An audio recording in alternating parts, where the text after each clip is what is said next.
अगर वाइफ के पेरेंट्स बहुत अमीर हैं तब क्या वाइफ को मेंटेनेंस देना पड़ेगा? जी हाँ, बिल्कुल देना पड़ेगा। 2017 में सुप्रीम कोर्ट की रूलिंग मनीष जैन वर्सेस आकांक्षा जैन में सुप्रीम कोर्ट ने ऐसा कहा कि अगर वाइफ के पेरेंट्स है कितने भी अमीर हो, ये एक फैक्टर नहीं है क्वांटम ऑफ मेंटेनेंस डिसाइड करने के लिए। तो ऐसे कौन से फैक्टर्स हैं, इसके बारे में आज की वीडियो में हम बात करेंगे। साथ में बहुत से भ्रमों को भी तोड़ेंगे, जैसे अगर वाइफ पैसे कमाती है तब क्या उसे मेंटेनेंस देना पड़ेगा? तब भी देना पड़ेगा। हस्बैंड नहीं कमाता तब कमा कर देना पड़ेगा। मैं समझ रहा हूँ आपके मन में क्या चल रहा है इस समय कि ये तो वाइफ के फेवर में है, हस्बैंड के अगेंस्ट है, इनइक्वल लॉज हैं। अभी क्या है प्रॉब्लम कि आप अपने कॉमन सेंस को यूज करके समझने की कोशिश कर रहे हैं कि क्या फैक्टर्स होने चाहिए कोर्ट के सामने, लेकिन रियलिटी में क्या फैक्टर्स होते हैं मेंटेनेंस डिसाइड करने के लिए। जो मेंटेनेंस का जो अमाउंट है उस पर कोर्ट पहुंचती कैसे है, ये बात करेंगे आज की वीडियो में। साथ ही जैसे कई प्रैक्टिकल प्रॉब्लम्स होती है कोर्ट के सामने, जैसे वाइफ को जितना मेंटेनेंस क्लेम करना चाहिए उससे बहुत ज़्यादा क्लेम करती है, एक कमाई का साधन देख रही है मेंटेनेंस को। साथ ही और जो हस्बैंड है जितनी उसकी एक्चुअल इनकम है उसे भी छुपाता है। कोई प्रॉपर्टी उसके नाम है तो फट फट फट फट किसी और के नाम ट्रांसफ़र, बैंक में बैलेंस तो खाली करके किसी और अकाउंट में ट्रांसफ़र, ये सब चीज़ें होती है। वकील को सिखाते हैं दोनों को। तो कोर्ट ने इसका भी सॉल्यूशन ढूंढ लिया है इस प्रॉब्लम का। तो वो क्या सॉल्यूशन है वो भी हम आज की ही वीडियो में बात करेंगे। तो चलिए शुरू करते हैं। तो सबसे पहले फैक्टर्स क्या हैं, कुछ पहले बेसिक फैक्टर्स को देखेंगे। उसके लिए 2 सुप्रीम कोर्ट की रूलिंग और 1 दिल्ली हाई कोर्ट की रूलिंग को मैंने क्लब किया है, और जितने भी फैक्टर्स उनके अंदर है वो मैं आपको पहले बताता हूँ। बेसिक फैक्टर्स है ये। सुप्रीम कोर्ट की रूलिंग का नाम है Jasbir Kaur versus Dehradun district magistrate, 1997 का ये केस है। दूसरी सुप्रीम कोर्ट की रूलिंग है विनी परमार वर्सेस परमवीर परमार, 2011 की ये रूलिंग है। और दिल्ली हाई कोर्ट की रूलिंग का नाम है भरत हेगड़े वर्सेस सरोज हेगड़े, 2007 की ये रूलिंग है। इसके तहत सुप्रीम कोर्ट पहले तो वाइफ की तरफ से ये देखेगी कि वाइफ की रीजनेबल नीड्स क्या है, नंबर 1। फिर सुप्रीम कोर्ट देखेगा कि वाइफ मैरिज के समय पे किस स्टेटस में रहती है, क्योंकि वही स्टेटस आगे मेंटेन करवाएगी कोर्ट। उस स्टेटस को देखते हुए ही मेंटेनेंस डिसाइड होगा। हस्बैंड की तरफ से कोर्ट ये देखेगी कि हस्बैंड के अपने कितने खर्चे हैं मेंटेनेंस के लिए। साथ में ये भी देखेगी कि हस्बैंड पे कोई लोन वगैरह तो नहीं है, कोई लायबिलिटी तो नहीं है। फिर ये भी देखेगी कि हस्बैंड के घर में और कितने डिपेंडेंट्स हैं जो हस्बैंड को मेंटेन करने हैं। फिर साथ में कॉमनली जो इन्फ्लेशन रेट है उसे भी अकाउंट किया जाएगा, और जो लिटिगेशन कॉस्ट दोनों को पड़ रही है, हस्बैंड वाइफ को दोनों को, ये भी अकाउंट में लिया जाएगा मेंटेनेंस डिसाइड करने के लिए। ये तो कुछ हुए बेसिक फैक्टर्स। अब हम बात करेंगे उन 5 फैक्टर्स की जिसे सुप्रीम कोर्ट ने 2020 में उसके लैंडमार्क रूलिंग के तहत बताए हैं। ये एडिशनल 5 फैक्टर्स है, बहुत इंपॉर्टेंट है। सुप्रीम कोर्ट की रूलिंग का नाम है रजनेश वर्सेस नेहा। पहला फैक्टर है age and employment of parties. वो ये देखेगी कि अगर वाइफ पढ़ी लिखी भी है तब क्या उसे अपनी जॉब को, एम्प्लॉयमेंट अपॉर्चुनिटी को छोड़ना पड़ा? क्यों छोड़ना पड़ा? घर की जिम्मेदारी की वजह से, बच्चों की जिम्मेदारी की वजह से, बड़े बूढ़ों की जिम्मेदारी की वजह से। अगर उसे छोड़ना पड़ा तो मेंटेनेंस उसे दिलवाया जाएगा, क्योंकि वाइफ से ये एक्सपेक्ट करना कि एक लंबे ब्रेक के बाद ससुराल को छोड़ने के साथ ही वो दोबारा से मार्केट में कॉम्पीट कर पाएगी अपने स्किल्स के बेसिस में, ये एक्सपेक्टेशन गलत है। उसे अपने आप को ट्रेन करना पड़ेगा, अपनी स्किल्स को अपडेट करना पड़ेगा, तब जाके कोई चांसेस हैं कि वो कोई जॉब सिक्योर कर पाए और अपने आप को रिहेबिलिटेट कर पाए। और ये बहुत आसान प्रोसेस नहीं है, तब तक के लिए कोर्ट उसे मेंटेनेंस दिलवाएगी। दूसरा जो बहुत इंपॉर्टेंट फैक्टर है वो है राइट टू रेसिडेंस। ये पूरा कंसेप्ट है शेयर्ड हाउस होल्ड का, जिसे मैंने अपनी प्रीवियस वीडियो में बताया था, आप आई बटन में जाके देख सकते हैं। डोमेस्टिक वायलेंस रिलेटेड वो वीडियो है, लेकिन शॉर्ट में समझिए। शेयर्ड हाउस होल्ड मतलब ये, जिस तरह के हाउस होल्ड यानी घर में वाइफ शादी के दौरान रह रही थी उसी तरह के घर को देखते हुए मेंटेनेंस भी डिसाइड होगा, वैसे ही घर में रहने का अधिकार है उसका। और ये घर किसी का भी हो सकता है, वो घर हस्बैंड का हो सकता है, वाइफ का हो सकता है, दोनों का मिलाकर जॉइंट घर हो सकता है, या हो सकता है कि दोनों का ही ना हो, किसी और फैमिली मेंबर के नाम हो, और वाइफ बिकॉज उसमें रह रही थी तो उसका रहने का उसमें अधिकार है। डिटेल्स के लिए आप आई बटन पे जाके देख सकते हैं डोमेस्टिक वायलेंस वाली वीडियो। तीसरा बहुत इंपॉर्टेंट पॉइंट है, अगर वाइफ पैसा कमा रही है तब क्या? अगर वाइफ पैसे कमा रही है तो क्या उसे मेंटेनेंस देना पड़ेगा? तो सुप्रीम कोर्ट के सामने ये सवाल खड़ा हुआ, और 2018 में शैलजा वर्सेस खोबाना का केस में सुप्रीम कोर्ट ने कहा कि वाइफ पैसे कमा रही है या नहीं, ये रेलेवेंट फैक्टर नहीं है। रेलेवेंट ये है कि जो वाइफ पैसे कमा रही है क्या वो अपने आप को मेंटेन कर पा रही है उस स्टेटस में जिस स्टेटस में वो शादी के दौरान रह रही थी। अगर नहीं तो उसे मेंटेनेंस दिला जाएगा। अब एक सवाल खड़ा होता है कि अगर हस्बैंड पैसे नहीं कमा रहा तब क्या उसे मेंटेनेंस देना पड़ेगा? तो 1968 की रूलिंग है चंदेर प्रकाश वर्सेस शीला रानी। ये दिल्ली हाई कोर्ट की रूलिंग है जिसे 2015 में सुप्रीम कोर्ट ने अप्रूव किया शमीमा फारूकी वर्सेस शाहिद खान के केस में, और कहा कि अगर हस्बैंड को कोई सीरियस बीमारी या डिसेबिलिटी नहीं है और वो एक एबल बॉडीड पर्सन है तो कोर्ट ये प्रिज्यूम करेगी कि हस्बैंड पैसे कमा सकता है और इतने कमा सकता है कि वाइफ को मेंटेन भी कर सके। ये एक प्रिजम्पशन है। तो बर्डन ऑफ प्रूफ किस पे है? हस्बैंड के ऊपर, कि वो प्रूव करे कोर्ट के सामने कि वो पैसे क्यों नहीं कमा सकता, ऐसे कौन से रीजंस हैं जो बियॉन्ड हिज कंट्रोल है। जस्ट बिकॉज नौकरी छोड़ घर पे बैठ गया हस्बैंड या फिर धंधे में लॉस हो गया, ये बहाना नहीं चलेगा। फिर फोर्थ जो फैक्टर है वो है माइनर चाइल्ड की मेंटेनेंस। मतलब रोटी कपड़ा मकान एजुकेशन हेल्थ के साथ साथ ये भी देखा जाएगा कि जो एजुकेशन में एक्स्ट्रा कोचिंग क्लासेस होती है उससे भी मेंटेनेंस डिटरमाइन होगा। साथ में जो वोकेशनल ट्रेनिंग चाहिए बच्चे के लिए वो भी डिटरमाइन करी जाएगी। लेकिन कोर्ट ये भी देखेगी कि कहीं ऐसा ना हो कि वोकेशनल ट्रेनिंग या फिर कोचिंग को ग्राउंड बना के बहुत एक्सेसिव मेंटेनेंस खींचने की कोशिश करी जाए। ये एक रीजनेबल अमाउंट होना चाहिए। और जो भी मेंटेनेंस डिसाइड करेगी court, it will be born bye husband. और अगर वाइफ पैसे कमा रही है, दोनों का शेयर होगा उसमें, किस रेशियो में वो कोर्ट डिसाइड करेगी based on the facts and circumstances of the case. फिर फिफ्थ वेरी इंपॉर्टेंट है सीरियस डिसेबिलिटी या कोई इल हेल्थ।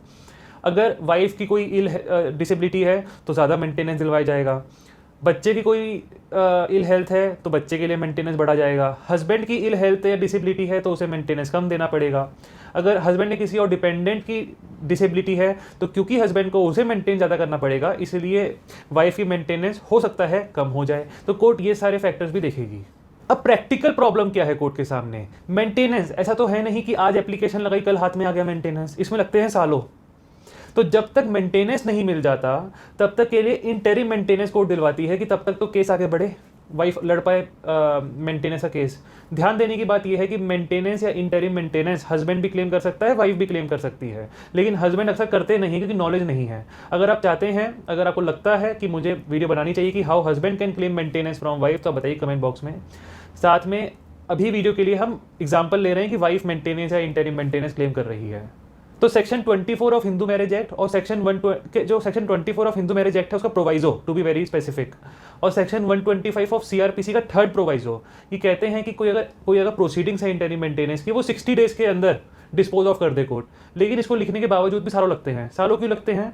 एक तो ये कारण है कि कोर्ट के सामने प्रेशर बहुत है, मतलब बहुत ज़्यादा केसेस बढ़ रहे हैं तो फैमिली कोर्ट बहुत ओवर प्रेशर्ड है। दूसरा ये कि हस्बैंड वाइफ दोनों बहुत खेल खेलते हैं वकील के समझाने पर, जो मैंने बताया वीडियो की शुरुआत में। हस्बैंड अपनी असली इनकम को सप्रेस करता है, छुपाता है, कहीं और ट्रांसफर करता है, और जो वाइफ है जितनी उसकी नीड्स है उसे भी एग्जैजरेट करती है, मेंटेनेंस नहीं उसको कमाई का साधन दिखती है।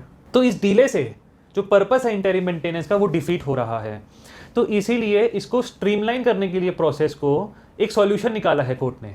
तो दिल्ली हाई कोर्ट की रूलिंग है, पुनीत कौर वर्सेस इंदरजीत सिंह 2012 की रूलिंग है। साथ में कुसुम शर्मा वर्सेस महेंद्र शर्मा ये 2014 की रूलिंग है, जिसके तहत कोर्ट ने कहा कि स्पाउसेस को, दोनों पार्टीज को एक affidavit of assets, income and expenditure court में फाइल करना है। यानी दोनों के पास क्या असेट्स हैं, कितनी इनकम है, कितनी एक्सपेंडिचर है, ये दोनों को डिक्लेयर करना है रिटन फॉर्मेट में। फिर चाहे मेंटेनेंस किसी भी कानून के तहत हो, चाहे वो सीआरपीसी के तहत हो, डोमेस्टिक वायलेंस एक्ट के तहत हो, हिंदू मैरिज एक्ट के तहत हो, या हिंदू एडॉप्शन मेंटेनेंस एक्ट के तहत हो। अब आप सोच रहे होंगे कि 4 कानून के तहत मेंटेनेंस है। बिल्कुल है। इसके लिए डिटेल में समझने के लिए आप मेरी वीडियो देख सकते हैं, आई बटन पे जाके वाइफ राइट टू मेंटेनेंस, उसमें मैंने डिटेल में समझा रखा है। तो ये रूलिंग आई 2014 में कुसुम शर्मा की। फिर इसी रूलिंग को एक साथ रिवाइज किया कोर्ट ने और कहा कि जो एफिडेविट है उसे at the very first instance दोनों को फाइल करना है, और साथ में जो फॉर्मेट है एफिडेविट का वो भी कोर्ट ने दे दिया। फिर इसी रूलिंग को, कुसुम शर्मा की रूलिंग को तीसरी बार भी रिवाइज किया, जो भी अपने लिए रेलेवेंट नहीं है। फिर जब फोर्थ टाइम रिवाइज किया 2017 में, तब कहा कि जो पार्टी पहले एफिडेविट फाइल करेगी वो एक डिसएडवांटेजियस पोजीशन पर होगी, क्योंकि दूसरी पार्टी उस एफिडेविट को देख के अपने एफिडेविट को अमेंड ऑल्टर करके फाइल करेगी। इसलिए दिल्ली हाईकोर्ट ने कहा कि दोनों पार्टीज को, हस्बैंड वाइफ को, एक साथ साइमल्टेनियसली फाइल करना है एफिडेविट। फिर सुप्रीम कोर्ट ने इस एफिडेविट वाले लॉ को एक फर्दर स्टेप दिया और फर्दर एक्सप्लेन किया 2020 की रूलिंग में। मैं फिर से आता हूँ रजनेश वर्सेस नेहा की रूलिंग में। और सुप्रीम कोर्ट ने कहा कि जो अर्बन एरियाज़ में, जो शहर के जो लोग हैं उनका एफिडेविट का फॉर्मेट अलग होगा, जो गांव के लोग हैं उनका एफिडेविट अलग होगा, दोनों का फॉर्मेट दिया। साथ में अगर कोई दिहाड़ी मजदूर है या इकोनॉमिकल वीकर सेक्शन है या बिलो पॉवर्टी लाइन है, उसको एफिडेविट फाइल करने की जरूरत नहीं है। तीसरी बात और बहुत इंपॉर्टेंट बात, जो ट्राइबल सोसाइटीज़ हैं उनका एफिडेविट का भी फॉर्मेट अलग दिया। उसका कारण है, हमारे यहाँ पर कौन होता है custodian of the property? Parents होते हैं। लेकिन वहाँ पेरेंट्स कैसे हो सकते हैं? क्योंकि यहाँ क्या है, फैमिली को आप जिस तरह देखते हैं वहाँ पे अलग तरीके की फैमिलीज़ हैं। एक लेडी की शादी एक से ज़्यादा मेल्स के साथ होती है, मतलब एक वाइफ है, मल्टीपल हस्बैंड्स हैं। तो यहाँ तो फादर है custodian of property, take care करेंगे, लेकिन वहाँ कैसे करें, वहाँ तो मल्टीपल फादर्स हैं। तो वहाँ का जो कल्चर है वो ये है कि जो youngest daughter in consultation with maternal uncle, या फिर मतलब आसान भाषा में घर की सबसे छोटी बेटी और मामा जी की हेल्प के साथ वो कस्टोडियन है प्रॉपर्टी के, ये दोनों यानी टेक केयर करेंगे प्रॉपर्टी की। तो इनका एफिडेविट सेम नहीं हो सकता, इसका फॉर्मेट भी कोर्ट ने दे दिया। फिर सुप्रीम कोर्ट ने कहा कि जो ये एफिडेविट है मैक्सिमम 4 वीक्स के अंदर फाइल हो जाना चाहिए, मैक्सिमम 2 अपॉर्चुनिटीज़ देगा कोर्ट, और अगर इसमें डिले होता है हस्बैंड की तरफ से तो उसका डिफेंस स्ट्राइक ऑफ हो जाएगा। और फिर कोर्ट कैसे फैसला देगी, जो वाइफ की तरफ से एफिडेविट आया है, वाइफ की तरफ से प्लीडिंग्स आई हैं कोर्ट के सामने, उसके बेसिस पे कोर्ट मेंटेनेंस डिसाइड कर देगी। एफिडेविट में अगर हस्बैंड ने जो डिक्लेरेशंस दी है उसमें कुछ झोल लग रहा है वाइफ को, तो वो order 11 code of civil procedure के तहत वो इंटेरोगेटरीज भी सर्व कर सकती है और प्रोडक्शन करवा सकती है उन डॉक्यूमेंट्स का जिन डॉक्यूमेंट से हस्बैंड को झूठा साबित कर सके।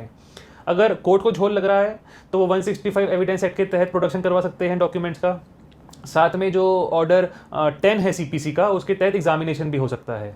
और अगर कुछ झूठ पाया गया एफिडेविट में तो 340 सीआरपीसी के तहत कोर्ट प्रोसीड करेगी और जो कंटेम्प्ट ऑफ कोर्ट है उसके लिए लायबल हो जाएगा हस्बैंड, और साथ में जेल भी जाना पड़ सकता है।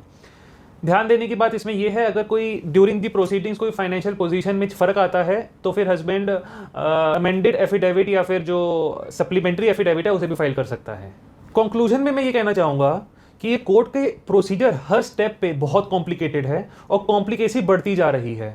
तो अगर आपके अपने घर में, मैं आप ही से बात कर रहा हूँ, अगर आपके अपने घर में आपको लगता है मैट्रिमोनियल लाइफ में कुछ भी तनाव मनमुटाव चल रहा है तो उसे वेरी फर्स्ट इंस्टेंस पे आप सॉल्व करिए किसी समझदार वकील से कंसल्ट करके। वकील की बात मैं इसलिए कर रहा हूँ क्योंकि जो भी इश्यूज़ हैं हस्बैंड वाइफ के, जैसे मैंने खुद देखा है, जो भी इश्यूज़ हैं हस्बैंड वाइफ के वो 8-10 इश्यूज़ में ही सारे इश्यूज़ घूम रहे हैं। कोर्ट के सामने नया केस आया डजंट मीन कोई नई प्रॉब्लम खड़ी हो गई कोर्ट के सामने, प्रॉब्लम सेम है, बस पार्टीज डिफरेंट है, थोड़ा फैक्ट्स में थोड़ा बहुत चेंजेस हैं। तो अगर आप एक समझदार वकील से कंसल्ट करते हैं वो आपको बताएगा कि आपके इशू का एक लॉजिकल और एक लीगल क्या सॉल्यूशन है, साथ ही कोर्ट में जाने के क्या क्या प्रोज एंड कॉन्स है, और कोर्ट में क्या क्या होगा वो पहले ही आपको बता देगा। इसलिए फर्स्ट इंस्टेंस पे सॉल्व करना बहुत ज़रूरी है। अगर आपकी कोई राय है तो आप कमेंट्स में ज़रूर दे सकते हैं मुझे। फिर मिलते हैं एक नई वीडियो के साथ, तब तक के लिए बहुत बहुत धन्यवाद।